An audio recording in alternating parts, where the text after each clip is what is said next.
আসসালামু আলাইকুম, কি অবস্থা? সবাই কেমন আছেন? আশা করি সবাই ভালো আছেন। আমি আল্লাহর রহমতে ভালো আছি। আমার ডিউটি প্রায় শেষ, আর মাত্র আধা ঘন্টা বাকি আছে। এখন আমি দেখতেছি আমার বাইকের পেট্রোল শেষ হয়ে গেছে। তো এই কারণে আমি এখন পেট্রোল পাম্পে যাওয়ার চেষ্টা করতেছি। খুবই কাছাকাছি চলে আসছি আমি পেট্রোল পাম্পের। এই আমার সামনে যেটা দেখতেছেন এইটি হচ্ছে পেট্রোল পাম্প। এখন আমি পেট্রোল নিব গাড়িতে। পেট্রোল পাম্পে আসার সাথে সাথে দেখতেছি আমার একটা অর্ডার আসছে 60 টাকা 14 পয়সার।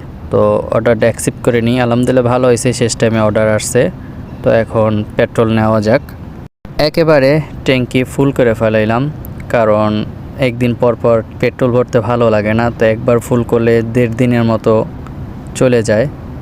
ব্যাংক কার্ড দিয়ে টাকা পেমেন্ট করে দিলাম। এখন আমি আমার অর্ডার ওঠানোর জন্য যাব। তো যাওয়া যাক অর্ডার ওঠানোর জন্য। রেস্টুরেন্টের কাছে চলে আসছি। এখন দরজাটা ওপেন করা যাক। আমার অর্ডার নাম্বারটা আমি দেখানোর পরে আমার অর্ডারটা আমাকে দিয়ে দিল। তো আমি এখন অর্ডারটা নিয়ে কাস্টমারের কাছে যাওয়া যাক।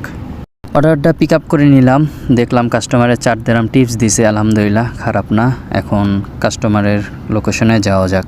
রেস্টুরেন্ট থেকে কাস্টমারের লোকেশন মাত্র 1.5 কিলো। আমার যত তাড়াতাড়ি সম্ভব আমি কাস্টমারের লোকেশনে যাওয়ার ট্রাই করতেছি। ফাইনালি চলে আসলাম কাস্টমারের লোকেশনে। এখন আমি বাইকটা এখানে পার্ক করব, দেন কাস্টমারের ফুড কাস্টমারকে পৌঁছাই দেব।